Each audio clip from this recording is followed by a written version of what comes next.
Gente, bom dia a todos. Um prazer estar aqui de volta na PUC. Minha alma mater é a PUC. Eu estudei aqui na graduação, fiz mestrado, doutorado aqui na PUC, então eu tenho um carinho especial por essa faculdade.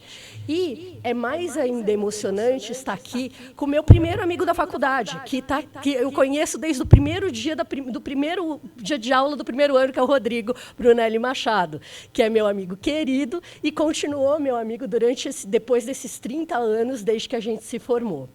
Então, eu estou hoje aqui numa mesa cercada de amigos. A Gisele, o Antenori, o Maurício e o Guilherme, que eu conheci mais recentemente, mas já estou incluindo nesse hall, porque o Guilherme, vocês vão ver, ele é excepcional. É um grande palestrante, conselheiro do CARF, e é realmente uma pessoa também muito gentil e empática.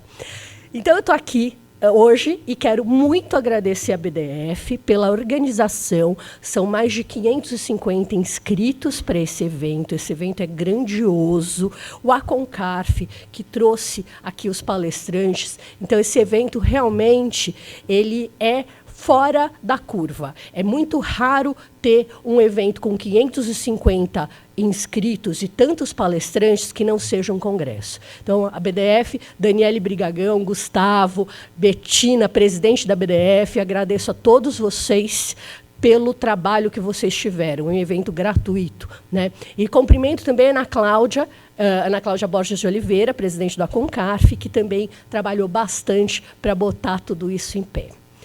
E hoje a gente vai falar aqui nessa mesa de um assunto que é uma das maiores controvérsias hoje no CARF, que é justamente os efeitos do ágil em incorporação. E, para tratar disso, o nosso primeiro palestrante, eu vou dar as boas-vindas para o Maurício Chapinotti, que é advogado, sócio do GNB, especialista e tem aí mais de 20 anos na área tributária. O Maurício Chapinotti vai começar a falar com vocês e vai trazer aqui considerações gerais, vai contar um pouquinho da legislação do ágil e da evolução disso durante o tempo. Tá? Então, passo a palavra para o Maurício Chapinotti, já agradecendo a presença de todos vocês aqui hoje. Obrigada.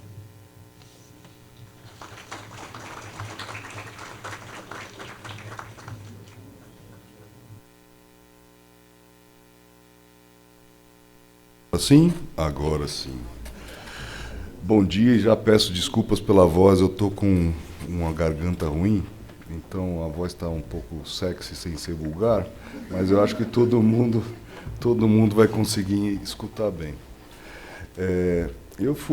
Obrigado primeiro agradecendo a BDF, na pessoa do Brigagão, nosso diretor honorário, presidente honorário de sempre, a Daniele pela organização fantástica novamente, sempre todos os eventos da BDF nas mãos dela viram um evento que é gratuito, era teoricamente um evento acadêmico, virou um congresso. E isso é fato, porque eu estive aqui ontem e nos painéis todos que eu participei, discussões deslumbrantes. E a Aconcarf, a Ana Cláudia Borges, o Felipe Renault também ajudou bastante do lado da BDF a organizar e unir as duas entidades, montaram um evento brilhante. Então, eu fico muito feliz pelo convite, agradeço enorme a participação de todas as pessoas aqui, mas em especial o convite à minha pessoa, e sinto muito honrado de dividir essa mesa com tantos amigos, amigos antigos e amigos novos, né, Guilherme? É isso.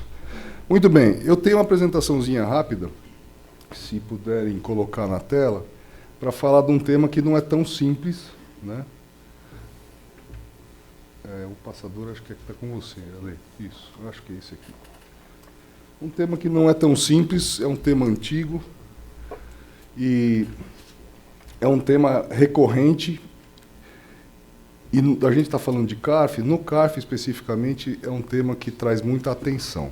Atenção não pelo tema em si, talvez, mas pelos valores principalmente.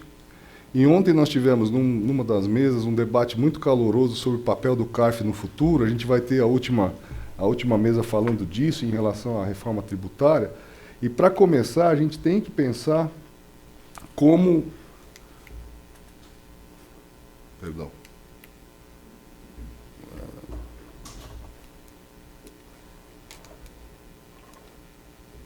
como o Brasil se posiciona em relação ao mundo.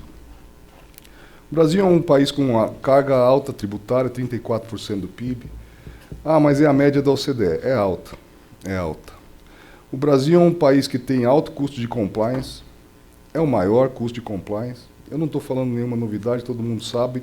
Mesmo depois que o Banco Mundial resolveu não fazer mais o doing business e não medir mais isso por questões, inclusive, de corrupção, né, uma triste notícia, todos que trabalham na área têm pouca dúvida do custo tributário ser alto no Brasil de compliance. E o terceiro item que está na tela é a questão do contencioso tributário. E o contencioso tributário brasileiro é recordista também. Disparado, 75% do PIB é muito dinheiro. A gente falando de um PIB em 10 trilhões, a gente está falando 7,5 trilhões, e ontem aqui o presidente Carlos Higino, do CARF, trouxe um dado mais assustador ainda, que desses 75%, 10% estão no CARF. 10% do PIB, eu vou repetir porque não é uma fala minha, 10% do PIB está em discussão no CARF. A maioria dos países não tem 10% do PIB em discussão tributária no geral, seja administrativo ou judiciário.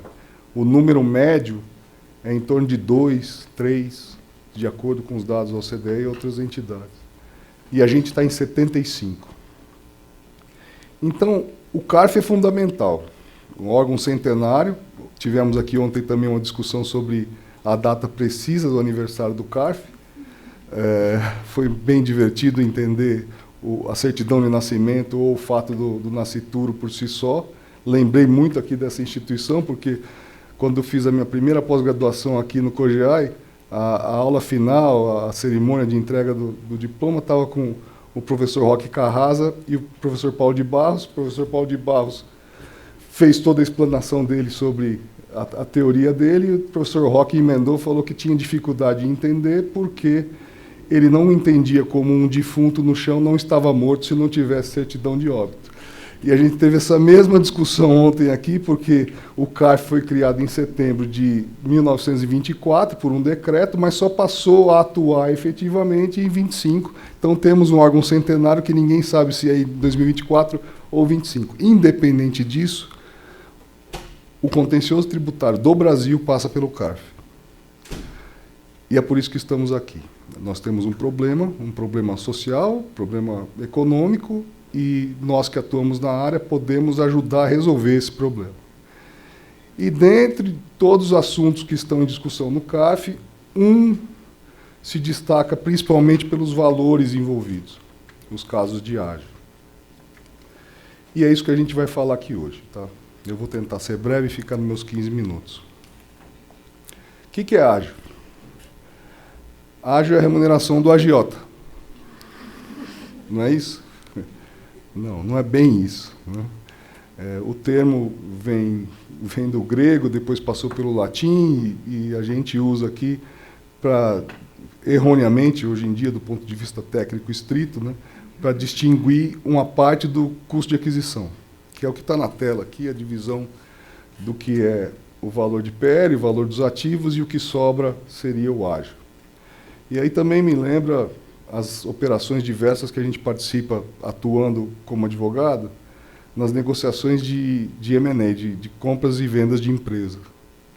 E a gente percebe quanto é difícil chegar num preço.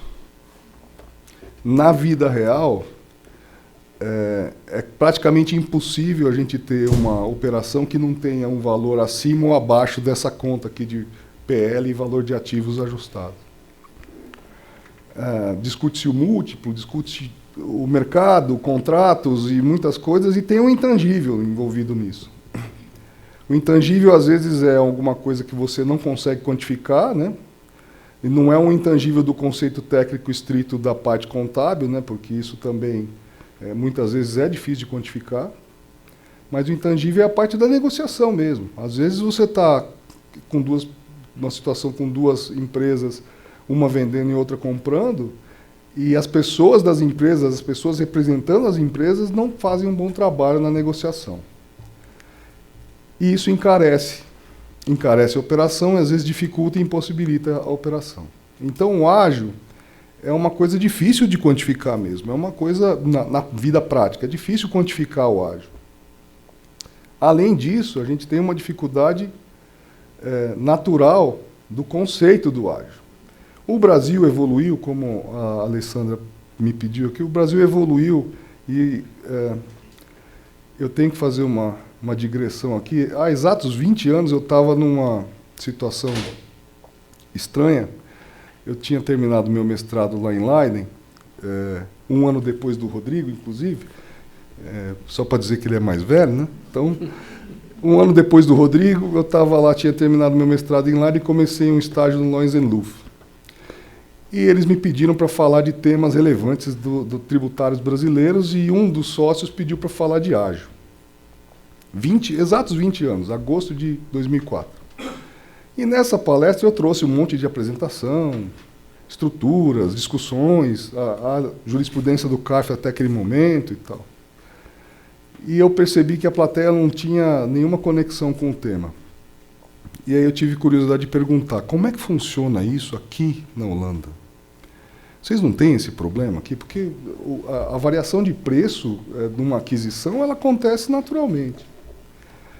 E a resposta veio muito rápida, falando assim, ó, aqui é neutro. Eu falei, mas como assim? A gente não tributa o deságio, agora a compra é vantajosa, e a gente não deduz o ágio. É neutro. Não tem discussão.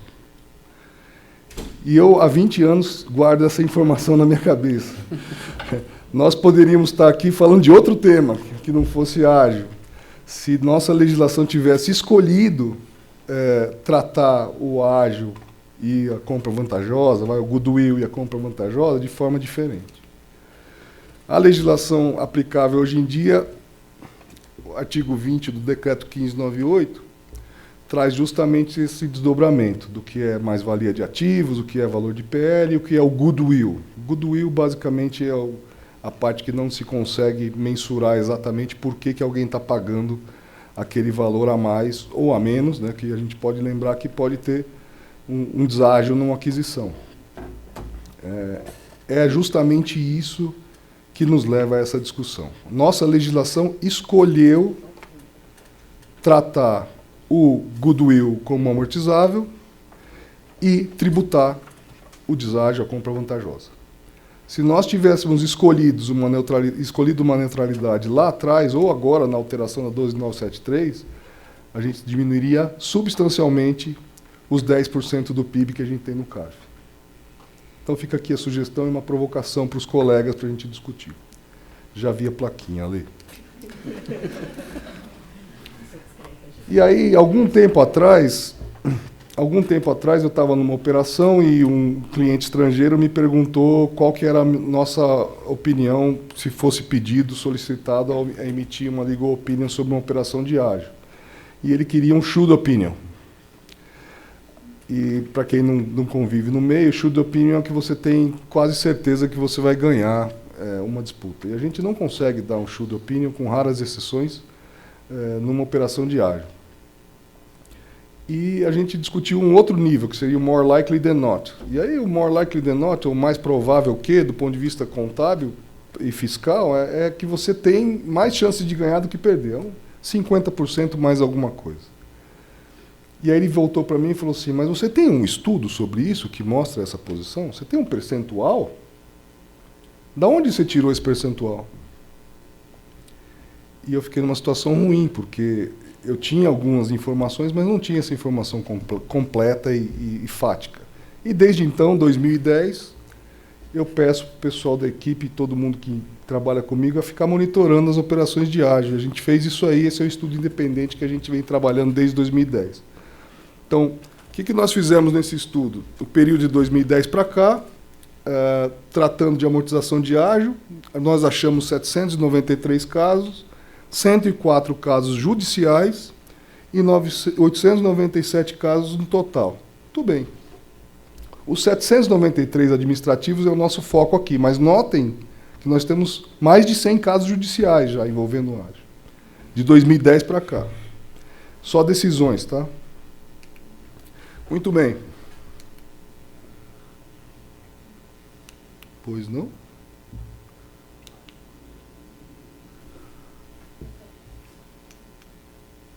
Essas são as palavras que nós vemos com maior frequência nas decisões, nas emendas que nós analisamos. E vocês vão notar que são palavras recorrentes mesmo, e elas estão por tamanho diferente justamente da incidência de cada um. Então vocês têm a empresa veículo, nós temos multas, nós temos ágio interno, a CSL é uma questão, e tem algumas coisas menores, né? O laudo do ágio, por exemplo, agora vai ficar mais relevante que a 12973, mas já era um problema das outras circunstâncias antes da Lei 2973. Esses são os temas principais. Notem que o tema de ágio, por ter escolhido amortizar e tributar, nós geramos subtemas dentro do tema de ágio. Então nós temos problemas, inclusive, em como dividir os casos de ágio. O tema ficou tão complexo, empresa veículo, é empresa veículo ou não é? Enfim. E esse último slide, estou dentro do tempo, viu, Adel? Chega com a resposta da pergunta do meu cliente em 2010. Da onde que eu tiro esse percentual? Nós temos, na verdade, nos casos administrativos, 2/3 de casos desfavoráveis para contribuintes. Esse é o nosso estudo até agora. Então, a chance de você ganhar, se alguém te perguntar depois daqui, qual a chance de eu ganhar um caso de ágio no administrativo? 1/3. Quem falou? Maurício. Pode ir lá, fala com ele, está aqui. No judiciário, essa chance já é um pouquinho maior, 45%. Vai.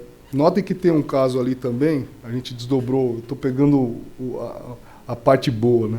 55 são desfavoráveis, né? Do lado de lá, 55,3. Então, eu não conseguiria dar um more likely than not com base nesse número. Teria que ser less likely than not, tá? Com isso, eu encerro aqui a nossa participação, para não tomar tempo dos demais colegas, e agradecendo novamente, imensamente, o convite, agradecendo a BDF, agradecendo a Concarf e parabenizando as duas instituições por fazer um evento tão brilhante, tão aconchegante e tão profundo nos debates na área do direito tributário. Muito obrigado.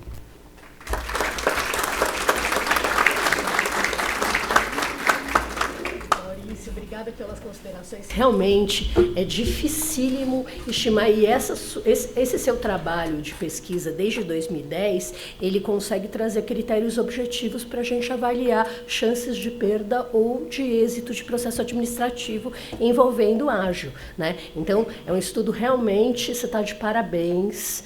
É o primeiro estudo que eu vejo que trata, que realmente, né, quantifica isso de uma forma objetiva. Então, muito obrigada pelas suas considerações. Até lembrando um pouquinho, né, o Maurício, como bem colocou, em outros países ao redor do mundo, o ágio ele costuma ser neutro para fins fiscais. Aqui no Brasil, a lei foi diferente. Quando começou a privatização das teles, desculpa, é o alarme do tempo do Maurício, tá? Então, para mim. Quando começou a privatização das teles, a lei previu, para incentivar esse tipo de operação e para incentivar as privatizações, a lei previu a dedutibilidade do ágio. E essa dedutibilidade, ela era permitida, mas as empresas têm que obedecer a alguns requisitos. Então, primeira coisa, né, o ágio, ele não é qualquer ágio que é dedutível, tem que ser aquele ágio que é com base em rentabilidade futura. Isso tem que ser previsto num laudo econômico bem feito, a Gisele vai falar sobre esse tema depois, né? E tem que ocorrer uma outra coisa, que é a confusão patrimonial entre as empresas adquirente e adquirida. A partir cumpridos esses requisitos, você pode efetivamente deduzir o ágio pela lei. Qual que é o problema, né? E aí, o terceiro slide do Maurício mostra as questões controversas no CARF que a gente vem enfrentando. Então, uma das palavras maiores era empresa veículo, que é justamente o tema que o Antenori vai trazer agora para a gente e vai tratar disso. O Antenori, vou apresentar para vocês, também meu amigo de longa data, conselheiro da BDF, mestre em Direito Tributário na PUC, foi orientando pelo ROC, né? Exato.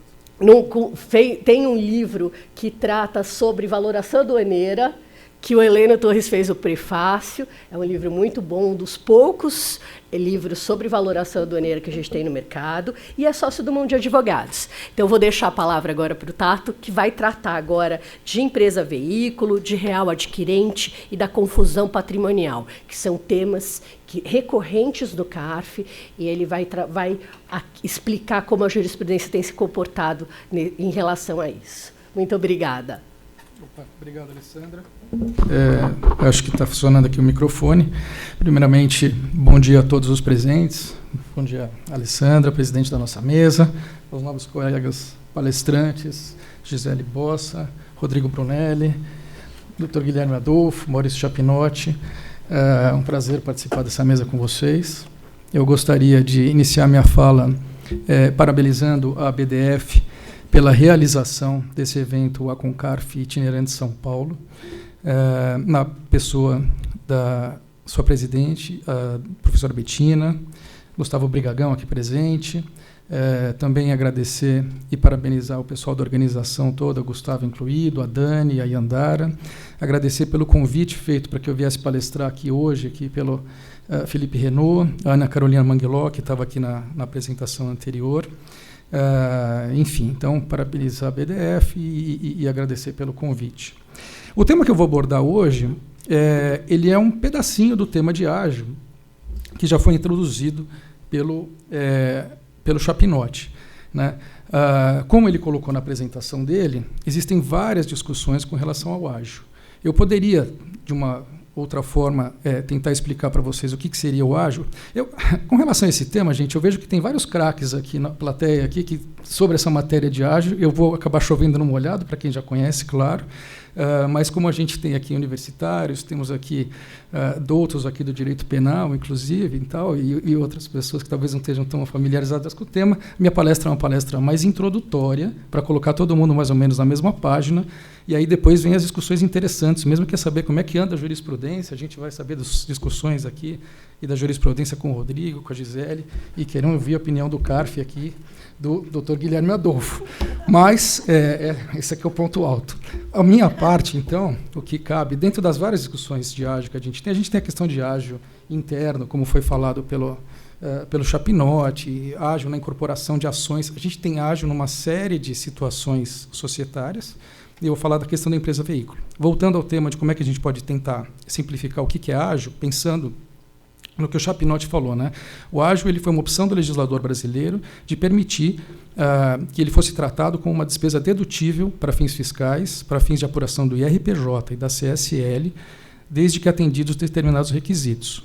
Essa determinação veio com a Lei 9532 de 97. Então, em 97 é que o ágio passa a ser dedutível para fins fiscais, desde que cumpridos os requisitos.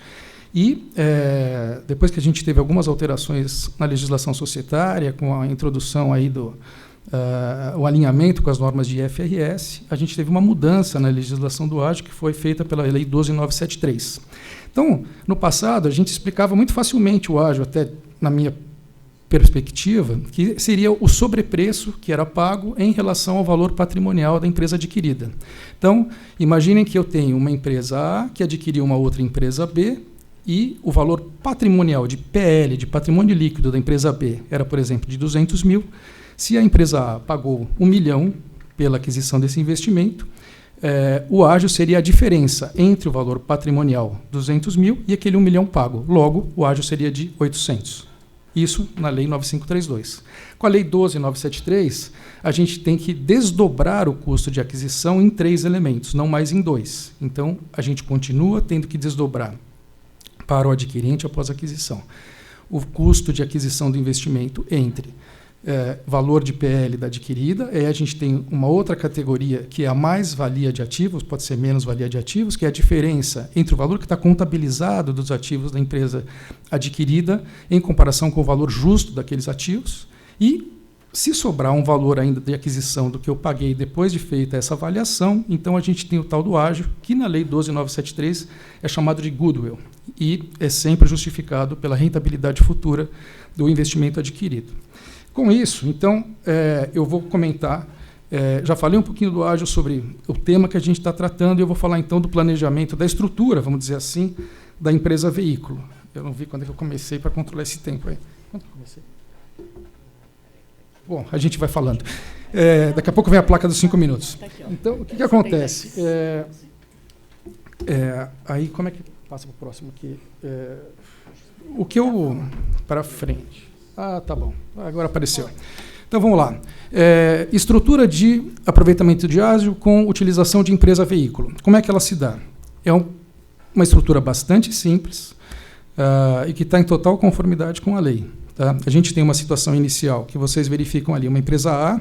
Para fins de exemplo, eu coloquei que essa empresa A ela está situada no exterior, ela tem uma subsidiária no Brasil, ou ela constitui uma empresa no Brasil, que no caso aqui vamos dizer que ela constitui uma holding. É um caso muito simples, muito normal, que ela constitui uma holding no Brasil, que ela sim vai ser o veículo de aquisição, e essa é a tal da empresa-veículo. Muito bem. Aí a gente tem basicamente 3 passos. O primeiro deles é o financiamento dessa empresa-veículo pela empresa A. Então, esse financiamento ele pode se dar via aumento de capital, ingresso de recursos no Brasil para fins de aquisição de outra empresa, ou pode vir via mútuo, né, por empréstimo, ou parcialmente capital, parcialmente mútuo.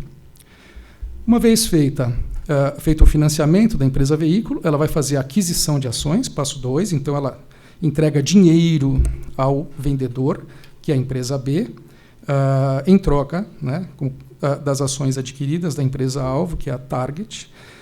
Importante notar que, no nosso exemplo, a empresa B é uma empresa que não tem nenhuma ligação com a empresa A, que é do comprador, ou seja, vendedores e compradores são partes independentes. Aí, no momento seguinte, a gente tem, então, se eu conseguir trocar o slide, estou meio devagar. Bom, aí a gente tem, então, no passo seguinte... Aliás, consegue me ajudar com esse treco aqui? Obrigado, deu. Bom, uma vez feita a aquisição, que a gente tem aquela figurinha ali do lado, então, a empresa A, ela tem, no exterior, ela tem a holding company no Brasil, que daí ela já adquiriu a empresa-alvo, que está embaixo. O terceiro passo e último é a incorporação da nossa holding pela empresa-alvo adquirida. A questão da incorporação ela pode se dar tanto de cima para baixo como de baixo para cima, downstream, upstream, enfim. Normalmente a holding, que é a empresa que é incorporada, por quê? Porque muitas vezes a empresa-alvo ela já tem todas as suas operações, ela tem muitas vezes licença para operar, seja perante órgãos regulatórios, ANEEL, Anatel, licença ambiental, o que quer que seja, então faz mais sentido que a gente faça a incorporação da holding dentro da empresa que foi adquirida. E aí a situação final, a empresa A, ela passa a ser, então, detentora da empresa-alvo. E aí vamos para a questão dos requisitos. Quais são os requisitos? E vamos ver se esses requisitos estão sendo cumpridos pela empresa A, que foi a empresa compradora, pela empresa A e pela empresa veículo, que foi a empresa compradora. Os requisitos são basicamente 3. A gente tem que, quando da aquisição, eu estou aqui na situação pós-aquisição, tá? A empresa veículo ela tem que desdobrar o custo de aquisição, como eu falei para vocês. Fiz a aquisição da empresa Target, eu desdobro o meu custo de aquisição em valor do PL, com a legislação atual, mais ou menos valia de ativo e valor do goodwill. Né? Esse desdobramento ele tem que ser feito com base num laudo elaborado por empresa especializada. Esse laudo tem que ser protocolado perante a Receita Federal até o último dia útil do 13º mês da aquisição, ou o sumário desse laudo tem que ser registrado em cartório de títulos e documentos no mesmo prazo, e tem que haver, então, a incorporação da investida com a investidora ou vice-versa, porque aí ocorre a tal da confusão patrimonial que a doutora Alessandra comentou com vocês, que é a junção, né, daquele ágio que foi justificado pela rentabilidade futura do investimento com a investida, que era a empresa que ia proporcionar essa rentabilidade futura. Bom, então, com isso, entendemos que estão atendidos os requisitos previstos na legislação fiscal para fins do aproveitamento do ágio, que são desdobramento do custo de aquisição, laudo e a questão da incorporação. Uma vez feita a incorporação, a empresa resultante da incorporação ela pode passar a amortizar aquele ágio em até 5 anos, em parcelas de 1,60 centavos por mês, como uma despesa dedutível para fins de IRPJ-CSL, ou ele faz uma exclusão na base de cálculo do IRPJ da CSL. No nosso exemplo da empresa veículo, então, os requisitos legais foram atendidos, Vale citar também, com relação a essa estrutura, o que a gente vê de positivo nessa estrutura, que é uma estrutura que ela envolve uma transação entre partes não relacionadas, já foi falado, porque hoje existe um impedimento, a vedação legal, a utilização do ágil, isso não tinha na 9532 e veio com a 12973. Hoje em dia, se for uma aquisição entre partes vinculadas, esse ágil pago ele não é passível de amortização. Então, é vedado, mas no nosso caso não foi feito entre partes vinculadas. A transação envolveu pagamento em dinheiro. Né? Essa questão do pagamento em dinheiro foi sempre importante na jurisprudência do CARF, porque às vezes a gente tinha transações de ágio interno relacionadas dentro do mesmo grupo societário que tinha ágio, mas não necessariamente tinha pagamento em dinheiro. Todos os atos praticados observaram a legislação aplicável, seja ela societária, comercial, civil, cambial, etc. Então, por exemplo, quando vem o recurso do exterior, ele vai ter lá um contrato de câmbio, hoje em dia precisa de contrato de câmbio, registro no Banco Central, quando tiver o contrato de compra e venda de ações, esse contrato também vai seguir as formalidades previstas na legislação de regência. Depois que a empresa-alvo foi adquirida, vai ter uma alteração de contrato social da empresa adquirida para mostrar que ela tem um novo sócio, né, que é o comprador, no caso a holding, que é quem consta como comprador no contrato de compra e venda. E pode-se dizer até que nessa operação normalmente ocorre até um pagamento de imposto pelo vendedor, porque normalmente existe um ganho de capital nessas operações pelo vendedor. Ocorre que, a despeito do fato da gente ter visto que essa estrutura ela observa fielmente o que está previsto na legislação, as autoridades fiscais não entendem bem assim e colocam uma série de defeitos ali para jogar uma água no chope do contribuinte. Então, o que vai acontecer é que, com o passar do tempo, criaram-se argumentos para desqualificar esse tipo de planejamento e, no fim do dia, para desconsiderar as despesas com amortização de ágio.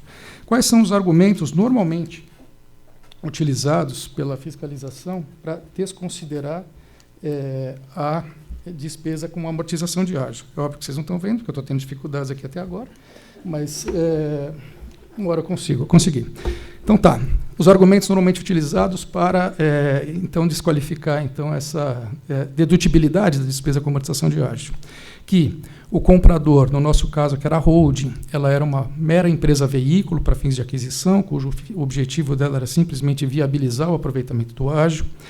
Que o comprador, a holding, no nosso caso, ela não seria o real adquirente da empresa-alvo, que o comprador não teria propósito negocial para fazer essa aquisição, o comprador, sempre lembrando, no nosso caso, a holding, e que, na medida que o comprador não é o real adquirente, então não se verificaria o requisito cumprido, né, o requisito da confusão patrimonial entre adquirente e adquirida. Vou voltar a falar disso. E aí, por conta disso, também são comuns acusações de prática de ato simulado, né? Também a gente verifica muitas vezes nos casos, acho que eu não vou ter tempo de falar disso aqui, mas nos casos em que há financiamento da holding por mútuo, né, existe a glosa das despesas com juros desse mútuo que foi tomado para fins de aquisição depois que a holding é incorporada na empresa-alvo. Né? Então, a gente tem uma atuação aqui, uma dupla carcada do fisco. A gente tem no ágio, na amortização do ágio, na dedutibilidade dos juros. Mas vamos que vamos. Aí, o que a gente pode falar, então, com relação a esses argumentos aqui que são utilizados pela fiscalização? Primeiro, da questão da empresa-veículo. Muitos desses argumentos eles não estão previstos na legislação. Devemos iniciar aqui a nossa fala comentando disso, sobre esse ponto que é super importante.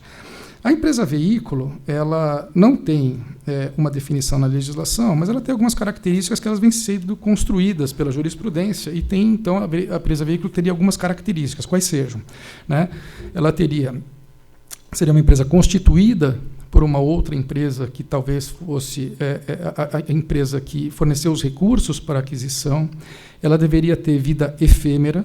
Essa vida efêmera ou vida curta, ela não está prevista na legislação, e mesmo na construção jurisprudencial não é claro. Eu tenho um caso de ágio lá no escritório, em que a empresa veículo, no meu caso, tinha 3 anos de vida quando fez a aquisição, e foi considerado que ela tinha uma vida efêmera. Quer dizer, qual que é a vida efêmera aqui? Ocorre, é verdade, sim, que muitas vezes a empresa ela é constituída no mesmo ano, ela é constituída, ela faz a aquisição e depois ela é incorporada no fim do ano. Mas a questão da vida efêmera não é algo que está claro na legislação. E, então, a empresa veículo não possuiria autonomia negocial e seria constituída somente para viabilizar o aproveitamento do ágio. Essas são as características que são normalmente citadas pela jurisprudência. Ocorre, como eu comentei, que, não há previsão ou vedação na legislação, melhor dizendo, não há vedação na legislação para que o aproveitamento do ágio seja feito no caso em que se tenha a utilização de empresa veículo. Esse é um ponto super importante. O segundo ponto é que, assim, por outro lado, é perfeitamente permitido pela legislação que se tenha uma empresa veículo que seja uma holding company, né? Então, a legislação societária permite que você tenha uma empresa que é o objeto principal da holding company, adquirir participação e deter participação em outras empresas. Então, está em consonância com a legislação. E também tem até acho que é o 981 do Código Civil, que prevê que as empresas elas podem ser criadas com um propósito específico, às vezes para participar de uma operação apenas. Então, temos argumentos aqui também para contestar, claro, a questão da acusação do fisco com relação à empresa veículo. A questão do propósito negocial,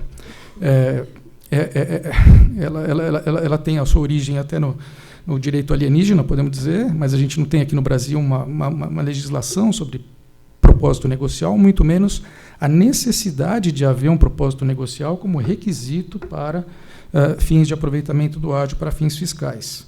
Eu já comentei aqui que a legislação permite que eu tenha uma holding company, que essa holding company seja criada somente para praticar um ato apenas. A questão do real adquirente. O real adquirente, vou correr. A questão do real adquirente não tem previsão na legislação do mesmo modo. Ele é normalmente citado pelas autoridades fiscais e pelos os precedentes do CARF como sendo a pessoa jurídica que forneceu os recursos para aquisição ou que prestou uma garantia no caso em que os recursos utilizados para aquisição foram fornecidos por um banco. Ocorre que, assim, existe na prática assim, uma dificuldade de se identificar o real adquirente, porque muitas vezes pode acontecer, como eu falei, olha, se a aquisição foi financiada pelo banco, você vai dizer que o real adquirente é o banco, né, que forneceu o dinheiro. Aqui tem uma dificuldade. Uma outra é que muitas vezes ocorre que é um grupo multinacional que, por exemplo, está nos Estados Unidos, ele está lá na Bolsa de Nova York, e daí ele tem uma empresa na Holanda, ou sei lá, em algum outro país da Europa, que é a empresa que fornece os recursos financeiros. Então, poderia-se dizer ou imaginar que, assim, o poder de decisão está nos Estados Unidos, a fonte dos recursos, o cofrinho da empresa estava na Europa, e aí eu tenho aqui a holding no Brasil. Quem é o real adquirente? Né? Porque quem era o cofrinho, ou era quem tomou a decisão pela aquisição, que era o grupo empresarial, que talvez o poder de decisão estivesse na matriz, ou em até uma outra unidade da empresa. Então, essa questão da real adquirente, até por não estar legislado, é difícil da gente compreender e materializar. E assim, para todas essas questões que não tem previsão legal, a gente está no Brasil, temos que observar o princípio da legalidade. Então, assim, em princípio, a gente não deveria estar discutindo muito isso, mas os precedentes do CARF, assim, eles impedem o aproveitamento do ágio para fins fiscais com base nesses argumentos. A falta da confusão patrimonial, vou correr agora aqui, é que, assim, na medida em que o real adquirente não foi, imaginando no nosso exemplo, né, se o real adquirente estivesse no exterior e a holding não é o real adquirente, na medida em que não teve uma incorporação entre a empresa no exterior e a empresa-alvo no Brasil, então o fisco entende que não teve então a tal da confusão patrimonial necessária, que é então a incorporação do adquirente na adquirida. E aí então esse requisito não estaria sendo cumprido aos olhos da legislação. E na questão da simulação, veja, a simulação existe no Código Civil, a gente sabe, os negócios eles são nulos quando houver instrumentos que são pós-datados ou antidatados, quando eles não conferirem ou transmitirem direitos para as pessoas que realmente são transferidos ou são conferidos, ou se os atos praticados eles tiverem declaração falsa. Bom, a gente já comentou que aquela estrutura que a gente verificou agora há pouco, os atos societários são todos praticados de acordo com a lei, então não há o que se falar em simulação. Mas o argumento das autoridades fiscais seria o quê? Por exemplo, que haveria uma divergência entre a vontade real do adquirente, que deveria ser a aquisição da empresa pela empresa do exterior, da empresa-alvo, né, pela empresa do exterior, e uma vontade declarada, que foi a vontade que restou, que constou, por exemplo, no instrumento de contrato de compra e venda, que é a vontade declarada nos documentos da operação. Então, nessa divergência entre a vontade real e a vontade declarada, poderia ter uma nulidade aqui por ter uma declaração falsa por parte dos contribuintes. também não vemos como essa tese emplacar, mas esse é mais um argumento que os fiscais utilizam para desconsiderar, ter uma desconsideração da personalidade jurídica da empresa, da holding, né, e, no fim do dia, para desconsiderar a amortização do ágio para fins fiscais. Eu excedi um pouquinho o meu tempo, eu espero que tenha sido possível explicar tudo aqui com relação a esse tema. Obrigado, bom dia. Muito obrigada. Muito obrigada, Antenori, pelas considerações. Vocês podem ver que assim, a gente começou, né, e o Maurício falando das poucas chances de êxito que os contribuintes têm em relação aos casos de amortização de ágio. E quando o Tato começou a palestra dele, explicando como é que funciona, quais são os requisitos das leis, parece que é tudo muito simples, né? Que você obedeceu à lei, você tem lá, fez a incorporação, pagou a mais-valia pela empresa, tem um laudo, e parece que está tudo bem. Só que as questões de ágio são das mais relevantes em julgamento do CARF, e o que pega é realmente os fatos. Então, análise de provas, os fatos. Por quê? Porque a alegação é justamente vício de motivação. Simulação é um vício de motivação. É você declarar uma coisa e pretender fazer outra. Então, a prova, nesses casos de simulação, é uma prova indiciária. E os indícios eles têm que ser firmes, precisos, congruentes, para deixar o planejamento tributário parar em pé. Sem esses indícios firmes, congruentes e convergentes, o planejamento tributário não se sustenta.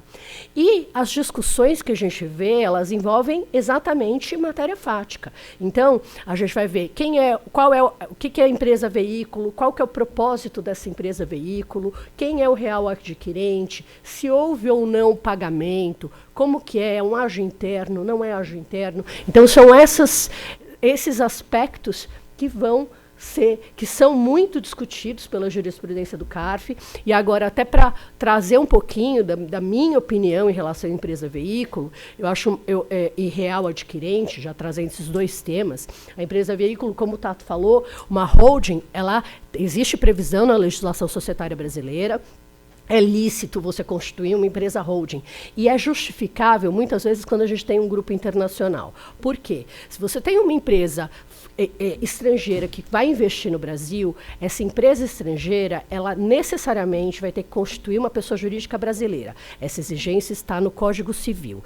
Uma empresa estrangeira não pode atuar no Brasil diretamente, salvo se ela tiver um decreto presidencial, o que é um caso raríssimo. Então, a empresa estrangeira vai atuar no Brasil, ela vai constituir uma empresa aqui no Brasil e ela provavelmente vai constituir uma holding. Ela vai, o capital para adquirir o negócio que será a operação aqui no Brasil vai vir de fora. Então, essa confusão de real adquirente, eu acho que ela tem que ser analisada à luz dos conceitos de direito privado.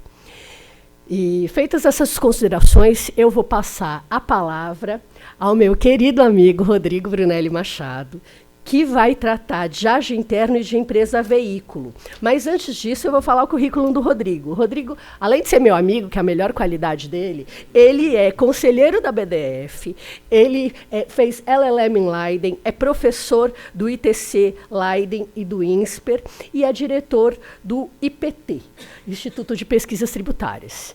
E agora eu vou deixar o Rodrigo, que vai trazer o panorama da jurisprudência sobre ágio, empresa, veículo e ágio interno. Muito obrigada.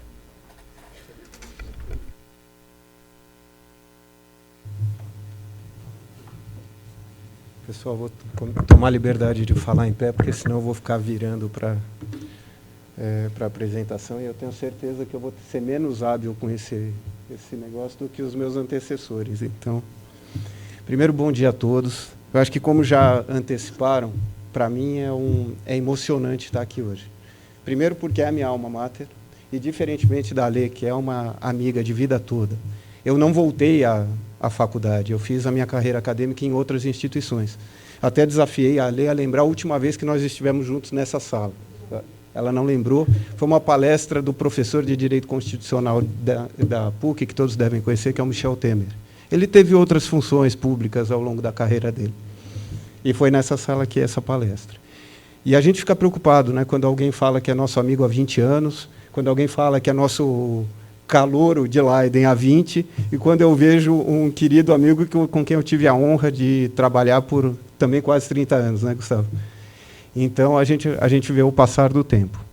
Então, é muito feliz, eu estou vendo vários amigos de muitos anos aqui, e para um tema que eu amo. E essa mesa é uma mesa brilhante. O doutor Guilherme não me aguenta mais, porque todo mês eu estou lá enchendo a paciência dele com o caso de ágio, principalmente na Câmara Superior de Recursos Fiscais. Feitas essas esses breves comentários pessoais, eu vou tentar dar um panorama um pouco mais otimista que o Maurício. Até espero que o doutor Guilherme não tenha escutado a conclusão do Maurício. Tá? Eu peço ao doutor Guilherme que esqueça. Né?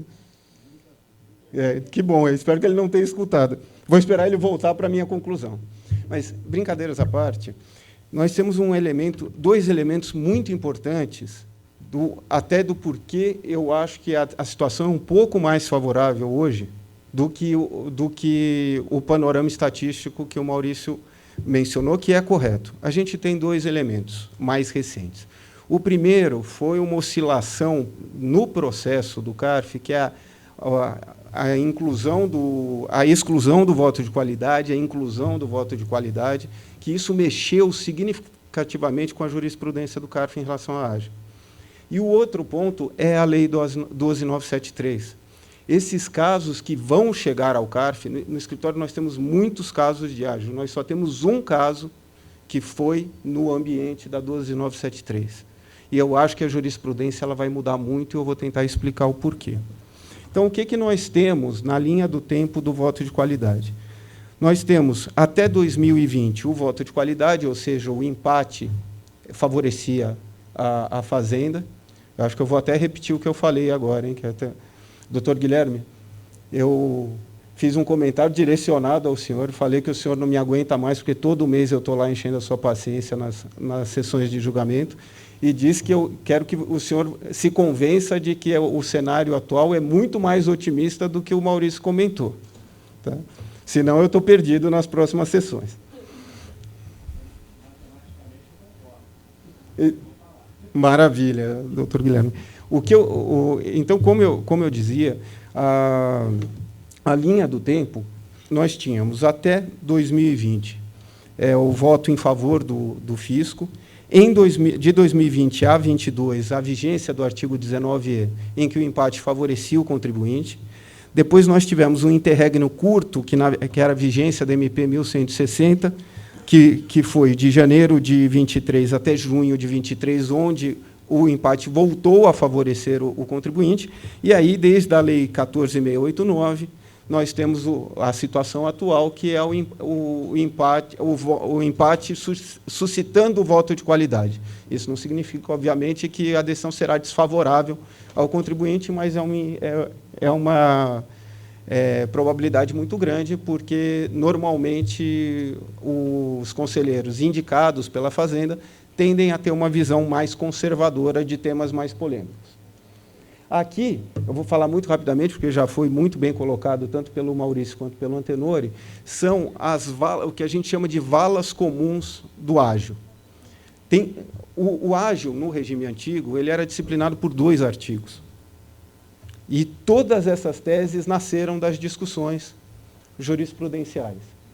Você tem o fundamento econômico do ágio, o problema no laudo, a ausência de prova de contraprestação, ágio em operações de incorporação de ações, prazo do aproveitamento fiscal, ágio já amortizado na contabilidade, ágio interno, equívocos na baixa, empresa veículo sendo adquirida, ou seja, se você adquirir uma holding de um grupo, será que você causou a confusão patrimonial ou não? Empresa veículo, a real adquirente, como o Antenor explicou, quando eu coloco uma holding no Brasil para viabilizar a aquisição, e ausência de negócio de propósito negocial, transferência de ágio gerado no exterior, ágio na subscrição de ações, ágio sobre patrimônio líquido negativo, alguns casos gigantescos do ágio do CARF tem essa matéria, e, por fim, se há ou não norma que exija a adição em caso de CSL. Então, vocês veem a pluralidade de teses que nasceram de 2 artigos. E aqui eu faço uma crítica à legislação anterior e um elogio à legislação atual. As maiores discussões na primeira sessão do CARF, nos últimos anos, foram ágio e lucros no exterior. Ágio composto por 2 artigos, lucros no exterior por 1. Então, quando você tem uma disciplina de uma matéria tão complexa, em disposições legais tão sucintas, você enseja essa pluralidade de discussões. Então, nesse ponto, curiosamente, a mesma norma veio tratar de maneira mais detalhada os 2 temas, que é a 12973. Então, eu tenho uma esperança e uma expectativa de que, a partir da 12973, as discussões não sejam tão subjetivas. Nós brincamos no escritório que existem as valas comuns do ágil. E a gente passa o tempo todo querendo mostrar que nós não estamos nas valas comuns do ágil. E aqui a gente destacou alguns casos, que são os casos principais que nós estamos falando nessa mesa. Por quê? Porque são os principais casos em discussão no CARF, as questões mais recorrentes.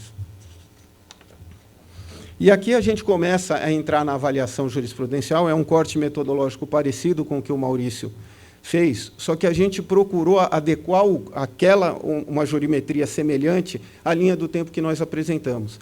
E nós chegamos a conclusões interessantes. Aqui, o que nós temos? Nós temos, durante a vigência do 19E, uma maioria de decisões desfavoráveis ao contribuinte. Na vigência, a gente tinha uma situação bastante equilibrada, mas vocês notam que houve poucos casos. A gente identificou 4 casos na Câmara Superior de ágio interno. Por que isso? Porque na vigência do 19E, seja por questões de greves, questões exógenas aos próprios julgamentos, seja pela retirada de pauta de muitos casos, temos pouquíssimos casos julgados sobre ágio interno na Câmara Superior no período de vigência do 19E.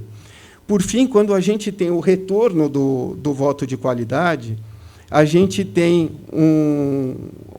já um recorte maior de casos, sendo a maioria julgada por voto de qualidade. O que significa isso? Que o ágio interno ainda é um ponto de dissonância significativo, principalmente na visão dos conselheiros indicados pela Fazenda é um problema, e na visão dos conselheiros indicados pelos contribuintes não seria um problema. E aqui eu faço até um intervalo para fazer uma crítica à Lei 12973, quando ela fala que ela vedou a possibilidade de ágio interno. E eu acho que ela vedou de maneira equivocada, porque o que ela quis combater é o ágio artificial. É o ágio gerado artificialmente. Porque se eu faço uma operação de compra e venda com a minha controladora ou com uma irmã, eu sou obrigado a fazer em preço de mercado sob pena de caracterizada distribuição disfarçada de lucros. Como eu compatibilizo essas 2 regras? Eu vou ter que pagar ágio, muito provavelmente, pela natureza do DDL, e vou ficar impedido de usar o ágio. Então, eu acho que a 12973, infelizmente, aí eu acho que ela tem um erro técnico, porque ela atirou no que viu e acertou no que não viu. E aqui é algo particularmente interessante, eu vou até, em benefício do tempo, focar mais no terceiro ambiente, que é o ambiente de hoje. Vocês notem que, no momento em que a 12973 falou você não pode usar o ágio, houve 2 correntes. Ela só deixou claro o que nunca pôde, e outra corrente falou, não, a partir dela eu não posso. Então, antes não havia restrição. Então, vocês notem que no retorno ao voto de qualidade, já há decisões favoráveis, ou seja, situações onde conselheiros indicados pela Fazenda entenderam que o ágio interno não é um problema em si. O que é, sem dúvida, esse recorte se refere a casos anteriores à 12973, porque a partir dela nem se poderia discutir esse ponto. E aqui, falando de empresa-veículo, o que nós temos no CARF? Nós temos... na Câmara Superior. Nós temos uma prevalência aqui, Maurício, olha como eu estou mais animado. Nós temos uma prevalência de casos favoráveis ao contribuinte na Câmara Superior e, no CARF, uma prevalência material de casos favoráveis ao contribuinte. Por que nós imaginamos isso? Porque houve uma qualificação do conceito de veículo. Não é mais uma situação binária. Como o Antenor explicou muito bem as situações de veículo. O que eu fiz? Eu fiz uma empresa de papel só para criar o ágil, aquilo não é nem um veículo, ou é uma holding, é uma empresa criada para atender uma questão regulatória de ingresso de dinheiro no Brasil, uma empresa que veio atender uma questão de Anvisa, uma questão de CVM, uma questão de Bacen. Então, ela tem uma razão de ser. Até porque eu tenho uma crítica grande ao conceito de substância econômica, quando você fala propósito negocial. Será que a utilização de uma estrutura que permite o uso de ágil não é um propósito negocial em si? Se eu faço uma mudança na minha estrutura de folha de pagamento para ter um ganho de 2%, isso é um propósito negocial válido. Se eu coloco uma holding para ter um ganho de 34% na minha base de IRCSL, não é um propósito negocial válido. O ex-conselheiro Luiz Fabiano tem um voto primoroso, onde ele fala a economia tributária lícita é um propósito negocial em si válido. É brilhante esse caso. Porque pelo menos é exatamente o que eu penso.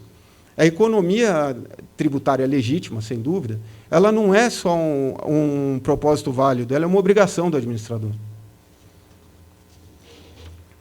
E aqui a gente... Então, se eu fosse fazer a classificação do Chapinotti, eu usaria a resposta clássica do advogado que eu aprendi nessa casa. Depende. Vai depender muito da peculiaridade do caso, a gente tem que fazer um corte jurimétrico assim, e, se for uma operação válida, a gente provavelmente vai, sim, chegar no more likely than not. E, realmente, essa, hoje, nos dias atuais, e eu arrisco dizer que, cada vez mais, quando as operações da 12973, feitas sob a 12973, chegarem à avaliação do CARF. Quando o Chapinotti... Olha o problema da idade. Eu imagino que seja 5. O Chapinotti comentou o caso que ele teve e me lembrou que eu tive uma experiência muito curiosa. A gente fez uma operação muito, muito grande, um ágil, talvez um dos maiores ágios em que eu já trabalhei, e era um grupo internacional. E eles me fizeram a mesma pergunta e me pediram parecer. O caso era tão grande que eles pediram parecer para mais 3 escritórios, para ter escritórios que não estavam envolvidos na operação. Qual foi a conclusão? E essa operação já aconteceu há alguns anos, talvez muito mais numa realidade mais agressiva do CARF, do fisco, inclusive, como o Antenor falou, com alegações de simulação. Todos os 4 escritórios chegaram à conclusão que a operação era válida, o cliente tinha feito todos o que deveria fazer para usar o ágil, cumprido a legislação, e a nossa classificação de perda era possível, inclusive para auto com multa qualificada. O cliente, que era um holandês, ele olhava para mim e ele falava: não estou entendendo nada, Rodrigo. 4 escritórios respeitados do Brasil estão falando que a operação é válida, legítima, eu fiz tudo certo, meu risco de perder com multa qualificada e consequência criminal é possível? Eu falei: bem-vindo ao Brasil. Então, e por fim, citando, a gente tem uma jurimetria judicial que é muito similar em percentuais a que o Chapinotti apresentou. Eu só faria a ressalva que, analisando os casos, eles também demonstram muita peculiaridade, e tem muitos desses casos, pelo menos na minha visão, que foram decididos por questões processuais, pela impossibilidade de reanálise de fatos, até pela condução ruim do processo judicial. Então, eu tenho muito receio de fazer uma avaliação de jurimetria judicial nessa matéria. Eu acho que ela ainda está se construindo, e aí um caso paradigmático, que todos que lidam com a área conhecem, é o caso Kremer.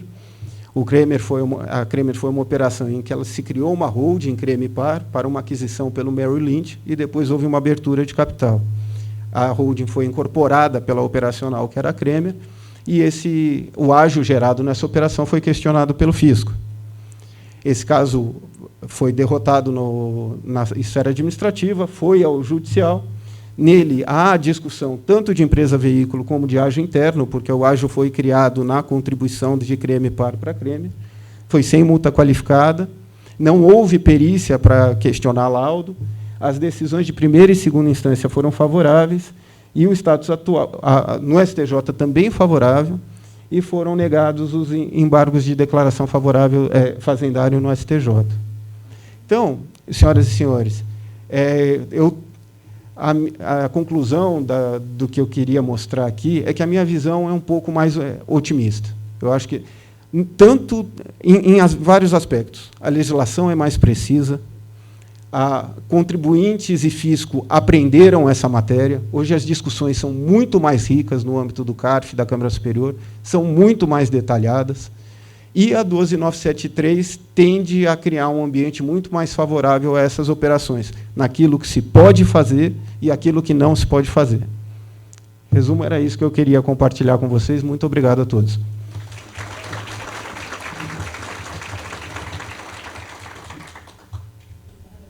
Como sempre, brilhante. Um prazer ouvi-lo.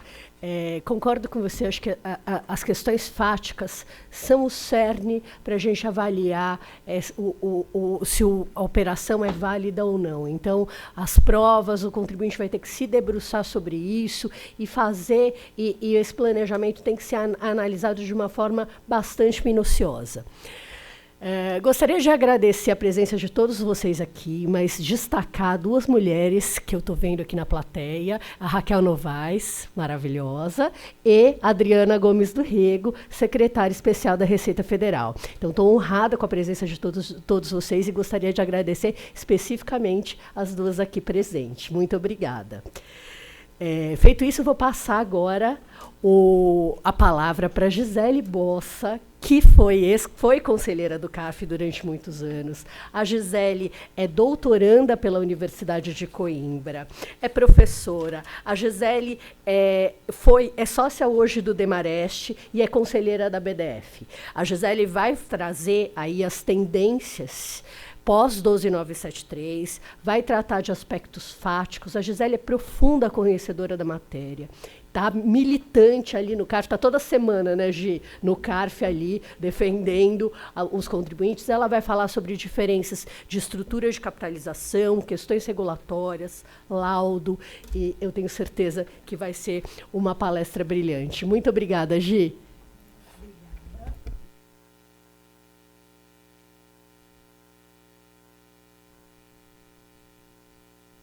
Posso tirar? Quem me conhece, né? Adoro pegar o microfone e tentar estar mais próximo de todos. Primeiro, eu gostaria de agradecer à BDF, sempre uma grande casa, na pessoa da doutora Betina, na pessoa do Gustavo Brigagão, que há anos, né, somos testemunhas, seja no curso, né, da vigência do meu mandato no CARF, seja propriamente viabilizando o evento dessa magnitude hoje. Então, eu agradeço à BDF por sempre olhar pelo CARF, estar com todos nós dentro de uma neutralidade muito grande, de uma possibilidade de catalisação de temas tão importantes. Sem mais, também tenho que agradecer muito a CONCARF.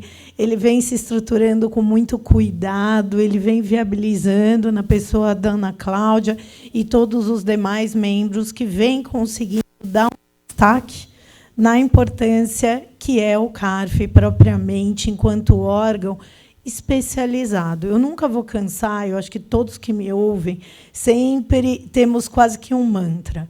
No Brasil, a gente não tem justiça tributária, a gente tem o CARF. O CARF ele passa a ser um grande veículo de embate, claro, positivo e dinâmico e cooperativo, eu acho que vale dizer isso, porque todas as ponderações, está meio falhando, ou não? Está ok? Todas as ponderações que foram trazidas pelos colegas, elas são resultado de um profundo trabalho de análise de provas, de análise de fatos. A jurisprudência do CARF sobre a AGE, ao longo dos anos, ela foi construída de uma maneira muito delicada e sofisticada quando você olha essas questões atreladas à confusão patrimonial, real adquirente, as questões regulatórias.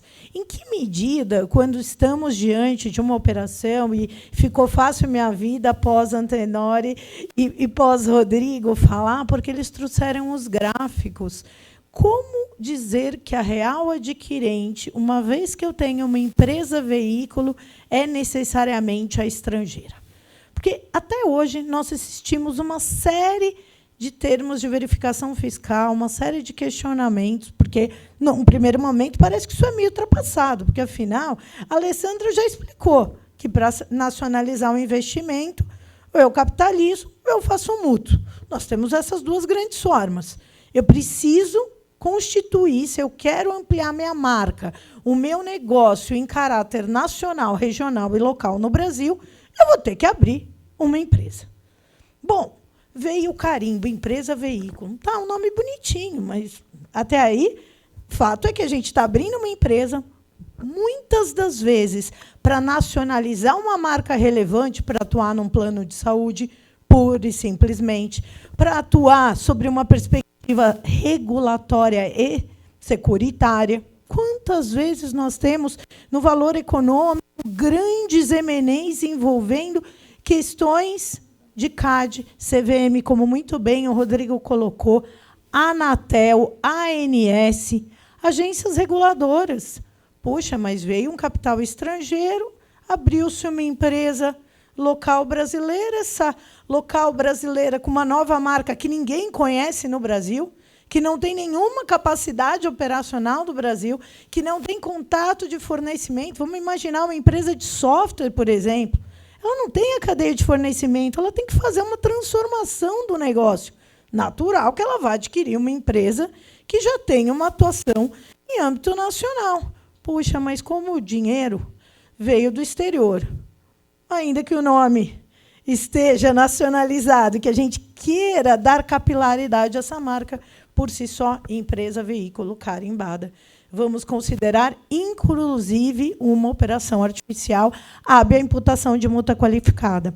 Felizmente, ao longo dos últimos, vamos dizer assim, 7 anos, a questão de penalidade, o afastamento de multa qualificada por efetiva ausência de comprovação por parte das autoridades fiscais da artificialidade, da falta, né, de consciência e vontade quanto à prática do ilícito. Afinal, eu não estou violando a lei, eu estou tentando nacionalizar o investimento, caramba.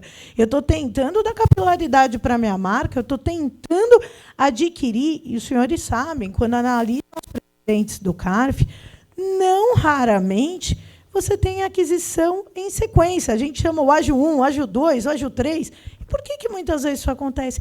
Porque a empresa vai absorvendo nichos de negócio já nacionalizados, já regionalizados, para que a marca se expanda em nível nacional. Então, isso acontece muito. Inclusive, agora, pós 12973, só dando um insight para os senhores, eu venho assistindo algumas fiscalizações que tentam descredenciar o laudo por rentabilidade futura e ainda tentando valorar o intangível marca. Vamos imaginar que eu não sei, né, não tenho nenhuma especialidade em propriedade intelectual, eu teria muita dificuldade de pegar um laudo de uma das Big Four, Five, de quem a gente considera idôneo e preparado para fazê-lo, falar, bom, a marca não vale o que está no laudo. Eu pura e simplesmente descredencio o laudo. O Tenório colocou muito bem, temos que repartir patrimônio líquido, custo da aquisição, valor justo. Os laudos das empresas trazem todos esses elementos. A autoridade fiscal pode olhar para esse laudo e falar, puxa, não concordo. Vou desconsiderar o laudo. O doutor Caio tem excelentes votos, o doutor André, quando a gente fala sobre sincronicidade, a contemporaneidade do laudo. Então, também tem essa discussão. Vim aqui para contar os pontos de discussão, né, doutor Guilherme? Então, assim, será que, no final do dia, a gente tem que discutir essa questão da contemporaneidade pré-12973? Será que a autoridade fiscal, nós, enquanto operadores, temos a capacidade, e o fisco se desincumbe do ônus da prova de desqualificar o laudo? A gente tem o decreto 70235, a 9784, que falam que a prova pode ser desconsiderada, se ela é ilícita, se ela é impertinente, se ela tem qualquer aspecto que macule a prova. Eu não vejo essa motivação, né, com todo, né, o trabalho imenso da fiscalização, porque já assistimos fiscalizações maravilhosas, atuações de DRJs impecáveis, e a gente, quando senta do outro lado, na cadeira de julgador, a gente passa a ter um cuidado enorme. E eu adoro a palavra ônus da prova. Se eu estou imputando e estou sendo imputada sobre uma infração, e a motivação dessa infração, potencialmente, é a imprestabilidade de um laudo, como que ele foi considerado imprestável? Sob que fundamento o laudo é considerado imprestável? Esse tema ele acaba sendo muito importante, porque, feliz ou infelizmente, nós temos a possibilidade de perícia no âmbito do CARF, por exemplo, no âmbito da DRJ, mas nós não assistimos muito a esta prática. Doutor Bruno, doutor Antenori, doutor Guilherme, doutora Alessandra, todos nós, em termos práticos, não vivenciamos. A gente espera muito a perícia na fase judicial. Mas, volto a dizer, nós não temos uma justiça tributária. Quando a gente pega esse tipo de casos de ágio que estão chegando, os colegas aqui já mencionaram essa questão da ausência de perícia também na fase judicial. Então, se a gente vai começar a trabalhar numa lógica de desqualificação do laudo, e aí eu já estou falando da 12973, então vamos começar a ter perícia? Vamos começar a ter experts e assistentes técnicos que sejam hábeis, terceiros, imparciais e neutros a valorar isso. Deixa essa provocação, tá, doutor Guilherme? Uma outra provocação, já vi em vários julgamentos. Aporte estrangeiro. Tem contrato de mútuo. Não é bacana, sabe, Rodrigo? Então, você vai lá, você aporta o dinheiro, eu aceito melhor. Então, tem determinadas turmas que vão se posicionar nesse sentido. Olha, se é uma empresa estrangeira, quer nacionalizar a marca, constitui a empresa no Brasil, até aceito a suposta empresa veículo, potencial incorporação reversa, mas se tem forma de captação atrelada a contrato de mútuo, vou manter a indedutibilidade desses juros. Será? A legislação veda em alguma medida o que a gente está falando? Constituir holding, contrato de mútuo, nacionalização de marca. A gente está falando da legislação. Poxa, posso ter interpretações da Receita. Vamos lembrar, no âmbito do CARF, nós aplicamos a lei. Respeitamos, naturalmente, os posicionamentos da Receita Federal, da DRJ, mas os conselheiros eles são vinculados à lei. Eles só vão aplicar, e aí, muito bem, o doutor Bruno colocou, né, o julgamento recente do STJ, mas ele não nos vincula, nem para o bem, nem para o mal. A gente pode utilizar o racional, o doutor Guilherme, né, brilhantemente também está aqui, e a gente briga por esse racional, porque, no final do dia, o STJ ele validou a lógica da empresa veículo. Então, isso é um ponto relevante para nós que consideramos, na linha da fala do Antenori, na linha da fala do Rodrigo, a viabilidade, até diria, gente, necessidade. E eu gosto muito da colocação do Bruno quando ele fala da lógica do propósito. O que é o tal do propósito negocial? A gente não conseguiu, lembra, doutora Adriana, tentar aquela história da declaração de planejamento da MB 615, o que é planejamento abusivo, do que não é. Eu adoraria que isso fosse claro, porque, no final do dia, a gente mataria um buzilhão dessas discussões, mas não o é.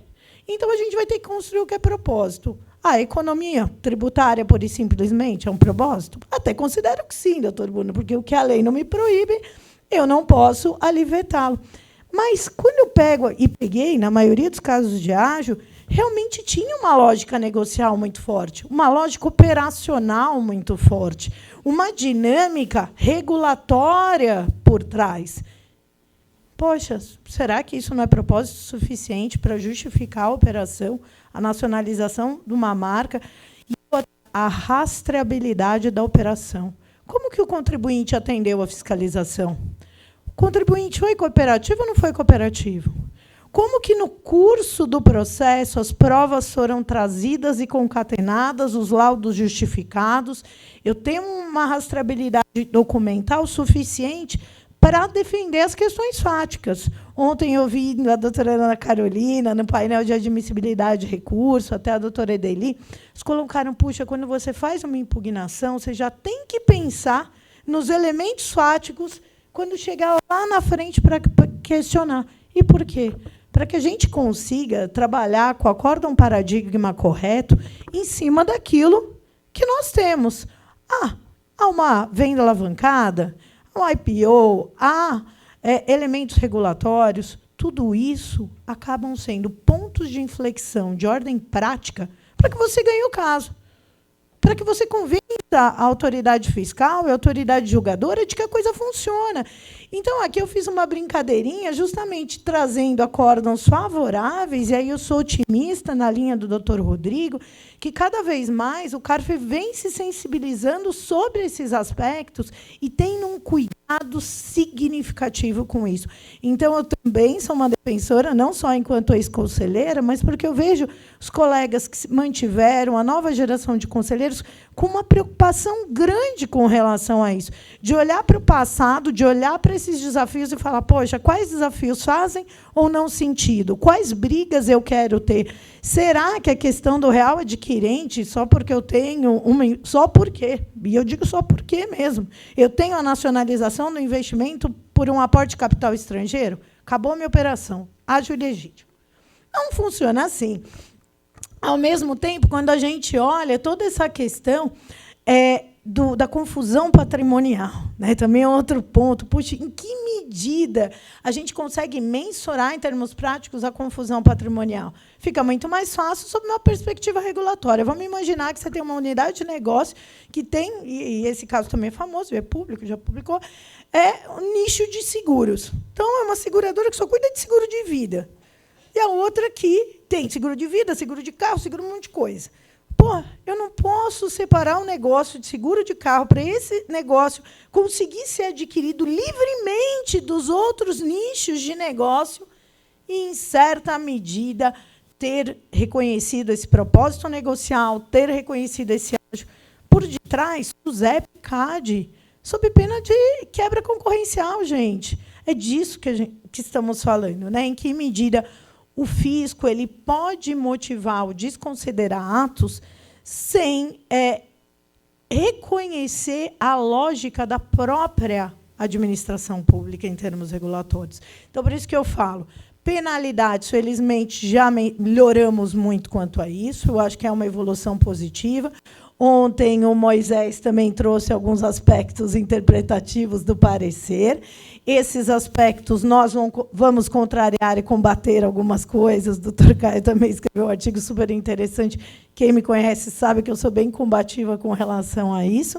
Né? E as hipóteses, por exemplo, quando vocês pegam, né, as multas por descumprimento de obrigação fiscal acessória, aduaneiros, não vou nem entrar muito nisso, já vou fechar, Alessandra, eu prometo.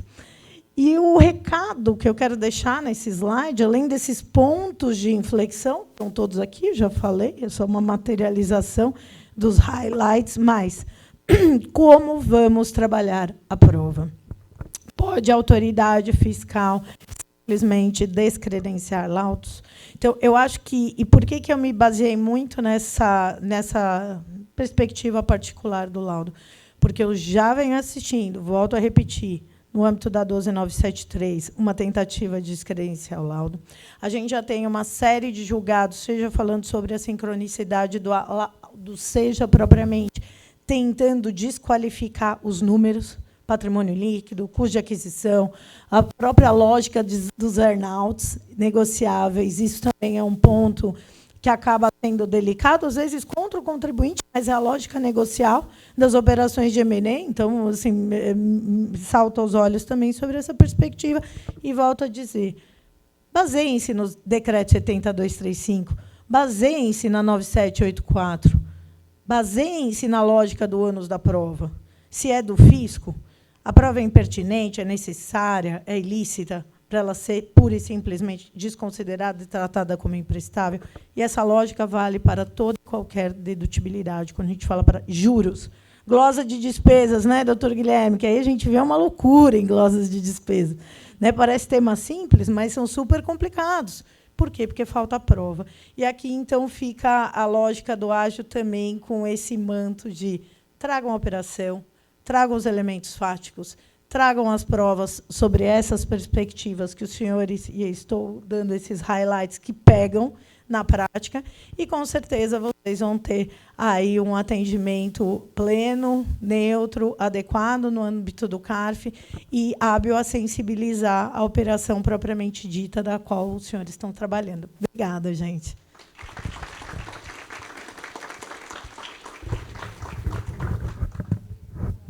É sempre um prazer te ouvir. A Gisele, ela tem o dom da oratória, ela consegue trazer uma operação dificílima, de um jeito simples, ela é carismática. Então, eu realmente sou muito fã da Gi, acho que a Gisele fez um trabalho maravilhoso no CARF e continua fazendo agora no lado da advocacia. E, por último, eu vou passar a palavra ao meu mais recente amigo, doutor Guilherme Mendes, que está aqui, que ontem eu encontrei no coquetel, falei, Guilherme, você vai falar de dedutibilidade de ágil? Ele, não aguento mais, não, quero falar de outras dedutibilidades, não quero falar de ágil. Mas agora, hoje, ele reconsiderou a posição e ele é o mais esperado, porque ele vai trazer o lado do fisco, né? Guilherme, o doutor Guilherme, ele é doutor, professor da USP de Ribeirão Preto e titular do Conselho Superior de Recursos Fiscais do CARF. Então, eu quero muito ouvi-lo sobre as decisões recentes do CARF e o que você tem a dizer. A Gisele fez várias provocações, imagino que o nosso debate aqui vai ser interessante. Bom dia, não sei se é bom dia ou se é boa tarde. Já é boa tarde, né? Boa tarde a todas e todos. Primeiramente, agradecer aqui a PUC. Fico muito feliz de estar aqui, né? Eu sou uspiano, né? Fiz graduação, mestrado, doutorado, sou professor da USP há 15 anos, mas eu tenho um carinho enorme pela PUC, porque o meu filho mais velho fez PUC, né? Então, aquilo que o nosso filho faz é muito mais importante do que a gente faz. Na verdade, a gente se emociona muito mais com o filho. Quando eu estou em bancas, etc., tem um pai e uma mãe, eu sempre cumprimento primeiro o pai e a mãe do que o candidato, né? Porque todas as emoções são muito maiores do pai e da mãe, então por isso que realmente me emociona estar aqui na PUC. Queria cumprimentar aqui a CONCAF, o convite, em nome da doutora Ana Cláudia. Já não é a primeira vez que eu venho a um evento como esse, é um evento magnífico, né? Cumprimentar aqui e agradecer bastante a BDF, em nome aqui do Felipe Renault, que me fez o convite pessoal, uma pessoa que eu gosto muito, que eu aprecio muito, profissional, fantástico.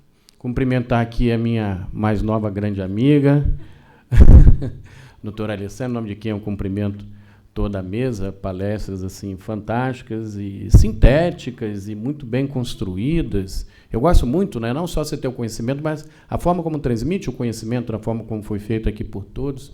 E aí eu tenho uma enorme dificuldade, que eu fiquei, por último, ainda com esse negócio, EduCAF, né?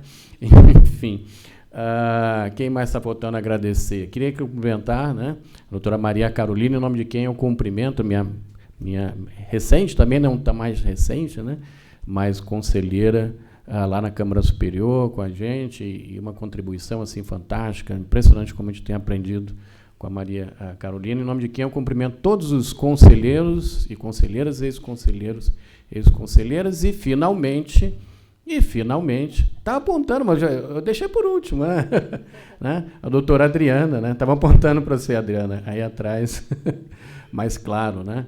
Não só porque é a nossa secretária, não só porque foi presidente do CARF, mas, para mim, pelo menos, o mais importante foi minha presidente de turma, né? A gente teve uma convivência fantástica no CARF, minha colega, inclusive, de concurso, né? De tantas questões, em nome de quem eu cumprimento todos os colegas da Receita Federal.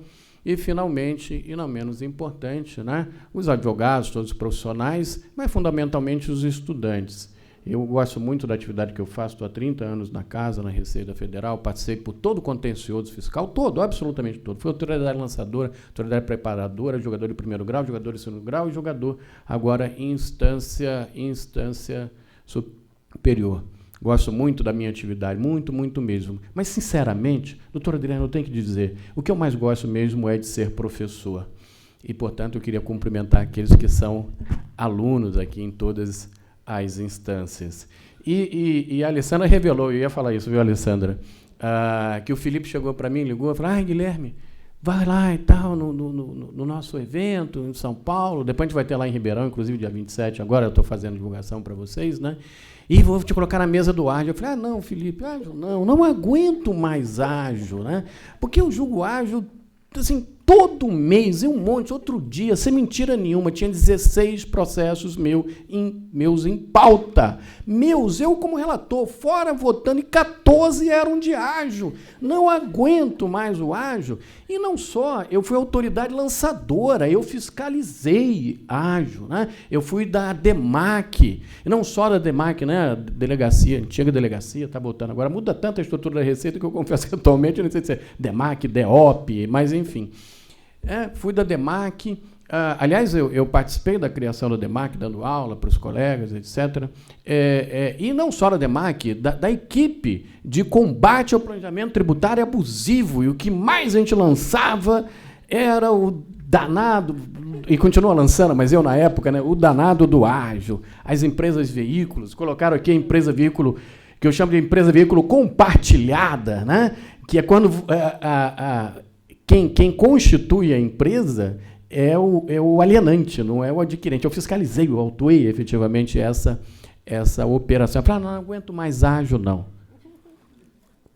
Quero falar de outra coisa. Eu estava no painel anterior e falar de dedutibilidade, justamente o tema que eu ia falar, já falaram. Eu falei, então, tudo bem, aí teve toda essa dinâmica. Eu não vou fazer um anticlímax, de modo a não falar de outra coisa. O sujeito está fugindo, então. Né? Não, então vamos falar do ágil. Aí eu vou ter que contextualizar mais ainda do que foi feito, muito bem feito, brilhantemente. Vou ter que ir mais atrás. A verdade é que o ágil está dentro do contexto dos planejamentos. E os planejamentos, até 2001, eles eram todos aceitos pelo CARF. Né? Se a forma é lícita, o planejamento é lícito, não interessa a substância. Era assim. Aí nós temos a alteração no Código Tributário Nacional, pela Lei Complementar 104, começam os artigos jurídicos, e o CARF, ele né, dá um pulo, vai para o outro lado. E quando a gente começa a pegar a ágil, né, que está dentro desse paradigma, a forma é lícita, beleza, a substância está aceita, né? Não interessa a substância. O que a gente pegando especificamente do tema da empresa veículo, porque a gente tem não sei quantos temas, como foi muito bem colocado aqui. O que a gente pegava? A empresa veículo, ela existia por segundos. Por segundos. Não é verdade? A forma estava lá, existia por segundos, aí tinha incorporação, etc. Né? E aí as questões foram se tornando cada vez mais sofisticadas. Ou não? Não, mas tem substância econômica, porque tem funcionário, já foi holding, etc. Né? Eu, particularmente, mês passado, né, eu falei isso, né, Carol? Olha, a empresa veículo, para mim, não é a empresa em si, ela é uma função, ela exerce a função de empresa veículo. Como é que eu, particularmente, vejo isso? Daqui a pouco a gente fala da Câmara Superior como um todo, né? Não tem jeito, a gente vai ter que falar disso, né? Como é que eu vejo isso? Eu escrevi um artigo há um tempo atrás, que eu falei, vou tentar colocar no papel, do ponto de vista acadêmico, aquilo que eu penso e que eu trabalho desde então, sobre planejamento tributário. E, veja, eu faço uma comparação com direito abstrato. Todo mundo aqui sabe, nós estamos trabalhando dessa forma há 30 anos, pelo menos, a dicotomia que há entre lei e norma, entre texto e significado. A norma não é o texto, a norma é o significado a partir do texto. E quando a gente pensa numa norma, numa regra de incidência do imposto de renda, a gente lança a mão de não sei quantas leis, não é isso? Pega a lei de 64. Não é? Isso é a norma. Aí eu pergunto, o fato No plano individual e concreto, o fato é o texto? O fato é o documento? O fato é a empresa? Ou o fato é o significado substancial? Então, é a forma como eu trabalho isso. Agora, o problema que se coloca nessa interpretação é como unificar os vários documentos num significado substancial. Porque, no plano geral abstrato, é muito simples. Se a lei foi editada pelo Estado de São Paulo, a gente não vai aplicar quando vai analisar o imposto de renda. Depende também, né, Carol? Porque se for subvenção para investimento do ICMS, a gente também vai ver, né? Não é verdade? Então, mas geralmente é mais fácil. Não interessa que a lei de 64 foi editada pelo mesmo parlamento. Então, o parlamento federal, ele é o emissor da norma, e o destinatário somos nós. Então, a gente vai utilizar várias normas para construir um significado. E é uma tarefa dificílima. Se for uma lei do Gabão, a gente não vai pegar, porque o emissor é outro. Pois muito bem, como é que a gente constrói o significado? Essa é uma tarefa hercúlea. É uma tarefa hercúlea. Mas penso eu que é necessária. E o CARF está fazendo cada vez mais isso em movimentos, né? De repente está só na formalidade, depois, não, tudo é substância, depois volta, a gente tenta, num processo dialético, né? De tese, antítese, síntese. É assim que o CARF está trabalhando. E, sinceramente, isso é inevitável. E vai se aprofundar cada vez mais. Não, é o texto da lei, o princípio da legalidade, não é? É exatamente, objetivamente, o que está na lei e não pode. Desculpa, acabou. Não é mais isso. Não é mais isso. Semana passada, eu dei uma aula de preço e transferência, né? Numa especialização me convidaram. Aí, tópicos especiais de imposto de renda. Eu dou o curso de imposto de renda lá também, tópicos especiais. Falei, vou colocar preço de transferência. Eu fiz um curso, inclusive, na OCDE, inclusive pela Receita Federal, né? Mas foi em 2001, eu falei, nem lembro disso. Eu falei, vou aproveitar para estudar, né? O preço de transferência mesmo, a nossa lei. Gente, vocês já leram a nova lei de preço de transferência? Mudou o direito tributário. Não é o preço de transferência, não é imposto de renda. Tudo é substância econômica que está lá. E tem uma cláusula expressa, antielesiva, que adota a substância econômica. No caso de conflito entre documento e fato, prevalece o quê? Fato. Não é? Fato. E eu acho que foi até mais do que eu particularmente defendo naquele artigo, porque eu defendo a substância ou a materialidade ou o significado jurídico, não o econômico, estrito sensu. Por exemplo, vamos imaginar uma operação, 5 minutos, já vou acabar, uma operação de venda à vista financiada e uma operação de venda a prazo. Na venda a prazo tem os juros embutidos. Dane-se. Não é? A base de cálculo ICMS, IPI, etc., vai ser o valor de venda a prazo. E ninguém vai cobrar IOF por isso. Né? Na situação oposta, não vai cobrar o ICMS jogando os juros na base de cálculo. Mas do ponto de vista econômico, as operações são absolutamente idênticas, mas a substância jurídica, o significado jurídico é distinto. Então, o significado jurídico é uma referência a um significado econômico, mas não é o próprio significado econômico. A lei de preço de transferência trouxe o significado econômico, gente. Foi além do que a gente está fazendo no CARF. E esse é um movimento, por quê? Porque esse movimento é mundial. A gente quer entrar no CDE. É assim que o mundo... A nova contabilidade, que não é tão nova, mas é substância o que? Econômica. No primeiro momento, a gente não recebeu. Chegamos lá, não, tem que estar na lei, né? Separamos. Agora, preço de transferência vai num sentido oposto.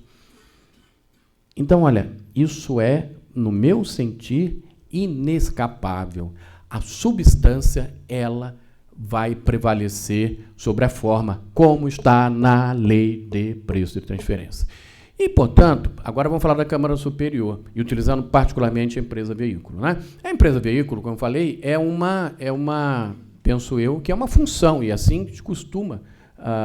Não é, não, porque foi criada e acabou no outro dia, e a empresa veículo, outro já existia. Mas não tem nenhuma lógica aquele investimento ter passado por ela exerceu uma função de empresa veículo. E é sob essa ótica, pelo menos os fazendários costumam olhar. 2 conselheiros, né, o presidente, inclusive, da sessão, doutor Fernando Brasil, doutor Matosinho, utilizam muito isso, né? E quando eles identificam aquela substância, que em quase todas as situações, eu particularmente não identifico, voto com a Fazenda, tem dado provimento. Eu acho que é por isso que estamos vendo e tal, né? Então tem essa questão. Eu não consigo identificar em quase nenhuma, sinceramente. Eu vejo assim, não, se não tivesse o tributo aqui, não teriam feito isso. É mais ou menos assim. Imagina uma operação de compra e venda. A Alessandra tem um imóvel, eu tenho um dinheiro. Eu quero o imóvel dela, ela quer o meu dinheiro. O que a gente faz? Formaliza a compra e venda para pagar ITBI. Não, vamos fazer o seguinte, formaliza uma doação de dinheiro, uma doação de imóvel, não paga ITBI. Ora, a substância, né? A gente só fez essa doação cruzada para não pagar o ITBI. Né? Então, quando eu enxergo isso, eu falo, não, desculpa, essa forma não pode prevalecer. Né? Mês passado foi uma raríssima exceção, que eu votei uma, e aí foi 7-1 a favor do contribuinte, né? Que foi uma operação que basicamente era o seguinte, você tinha lá a controladora no exterior, era setor de alimento, né? Tinha de longa data uma empresa nacional do grupo, e aí do exterior entregou o dinheiro, comprou uma concorrente e incorporou. E aí, o dinheiro veio de fora, a acusação era essa. Eu falei, poxa, mas não é natural? Mesmo que não houvesse a regra tributária, me aparenta que seria natural que a operação fosse feita daquela forma. Isso particularmente me sensibilizou. Porque aí, se fizesse pela lá de fora, seria um antiplanejamento tributário, né? Seria um planejamento para pagar mais tributo, porque naturalmente me aparenta que a operação seria feita daquela forma. E esse foi um dos raros casos que eu acabei seguindo os meus colegas, né, que compõem a maioria, e meu voto foi favorável ao contribuinte. Mas, particularmente, foi um dos raros casos que eu votei assim nessa questão. Né? Enfim, mas fechando, então, a minha fala, espero que tenha sido satisfatória, né?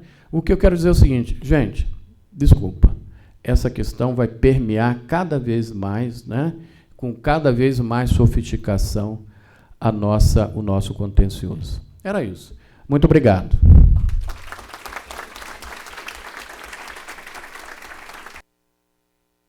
Gente, é um prazer ouvir o Guilherme. Eu conheci, a primeira vez que eu vi o Guilherme falando foi no evento da IDA, e foi sensacional, porque ele realmente, além de profundo conhecedor do direito tributário, de direito, professor nato, ele é muito carismático. Então, eu acho maravilhoso ouvi-lo, e concordo plenamente com todas as suas análises em relação à substância.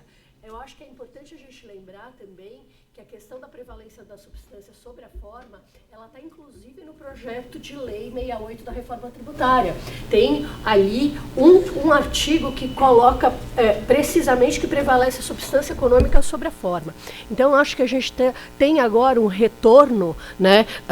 Antes existia a rejeição absoluta à análise econômica do direito, prevalência só, né, da legalidade estrita, tudo. E isso, esse tipo de conceito, ele está caindo por terra. A gente está realmente tem que ter uma mudança de mentalidade e paradigma. Isso vem das diretrizes da OCDE, sobre preço de transferência, sobre substância sobre a forma, projeto BEPS. Então, eu acredito que o direito evoluiu e a gente tem que ir além do texto, além do que está escrito, mas avaliar também, efetivamente, os eventos, o que aconteceu, qual a substância daquilo.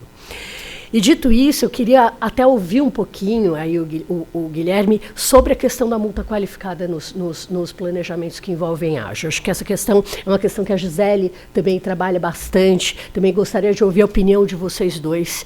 Eu imagino que as opiniões não são concordantes, então até apimenta um pouquinho o debate aqui. Tá? Essa é a última pergunta e depois a gente encerra aqui. Chegou, abriu. Essa pergunta é bem bacana e passa por um tema sobre o dolo. Né? O dolo da multa qualificada, penso eu, e a maioria da Câmara Superior, pelo menos na primeira sessão assim o faz, que exige uma consciência da conduta. Ela é diferente do dolo do direito penal. Tem aqui o doutor Rodrigo, inclusive, né, dos grandes penalistas do Brasil. Né? É diferente do direito penal. Né? Ou seja, quis fazer a conduta, né, está ali caracterizado o dolo para fins de direito penal. O direito tributário não é isso, porque o querer não pagar tributo, ele não é um querer ilícito, imoral. Muito pelo contrário. quando a gente pega as normas de incentivo fiscal, elas lançam mão do querer. Olha, se você investir no Nordeste, não vai pagar tributo. Então, o querer em si, ele querer praticar a conduta para não pagar tributo, ele em si ele não é um querer sancionável. O que é sancionável de forma mais exasperada é justamente o querer tendo a consciência da ilicitude. E é o que sensibiliza bastante, portanto, o CARF, em particular a Câmara Superior, é justamente por quê? Porque o tema do ágio, como foi muito colocado aqui, ele foi e voltou quantas vezes?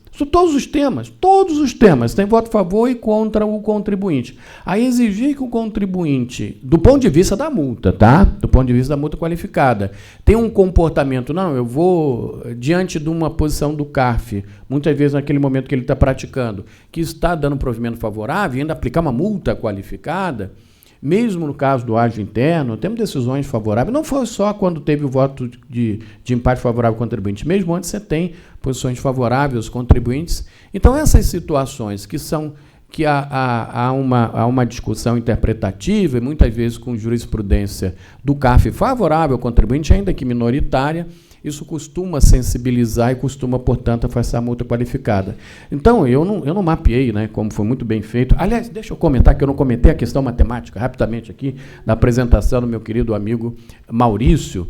Eu falei, é negativo, só ganhei 2/3, 55. Se eu entendi corretamente, na verdade é favorável, né?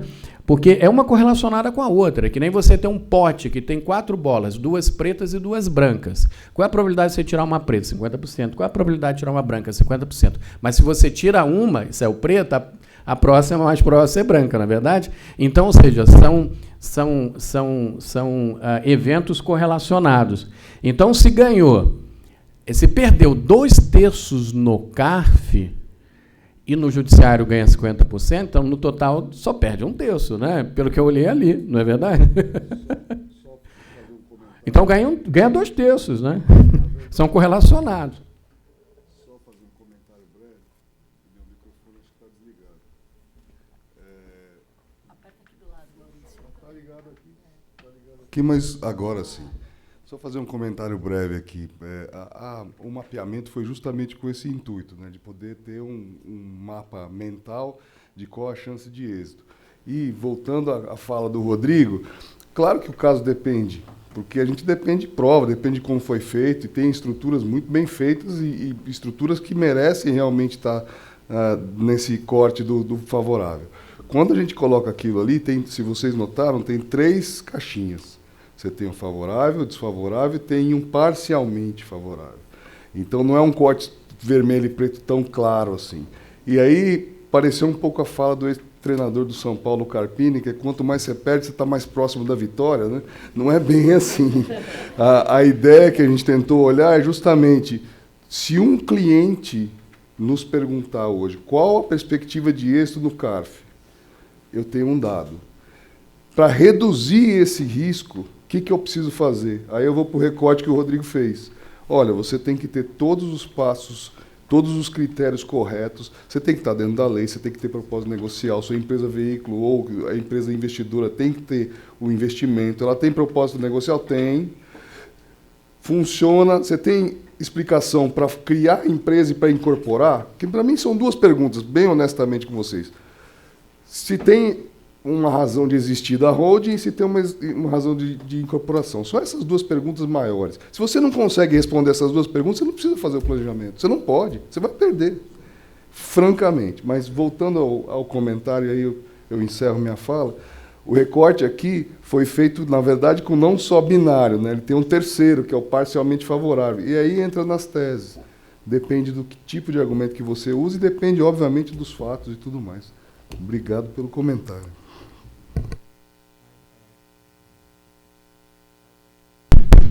Muito bom. É interessante, né? Porque não dá, acho que é por isso, né? Não dá esse efeito. Não, fantástico, mas o que eu queria colocar é o seguinte, olhando esse recorte sintético, né? Sim ou não, a maioria das causas ganha, no final é o cabo. A maioria olhando ali. Enfim, e aí... Não, 145, só para arredondar, que a conta fica mais fácil, você tem 2/3, em 55 vai complicar a história. Coloca 50, que dá 1/3, é mais simples o cálculo, né? E não muda, é só 55 para 50 é 10% do desvio do erro. Então, está dentro da nossa... Exatamente, está dentro da nossa faixa de erro. Mas o fato é, porque eu não preciso chegar nessa quantificação tão precisa, o fato é, você tem uma quantidade significativa. E mais, em todas as teses, no caso do ágio, absolutamente em todas as teses. Então, vai sancionar com a multa qualificada? Não é isso. E se pegar, como eu falei, eu não fiz esse levantamento tudo, mas pelo que eu tenho de memória, né, eu acho que, sei lá, desde que eu estou lá na Câmara Superior, não foi mantida nenhuma multa qualificada de ágio, né, pelo que eu tenho de memória. Acho que é isso.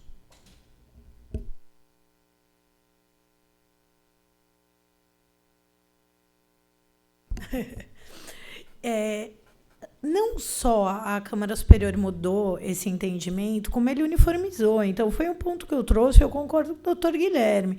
Eu acho que talvez o novo desafio que a gente tenha, né, é com a 14.689. Porque, no final, você tem o conceito de reincidência. O patamar da multa foi reduzido para 100%. E aí vem a lógica da reincidência quando a gente assiste operações com efeitos sucessivos, como é o caso do ágio.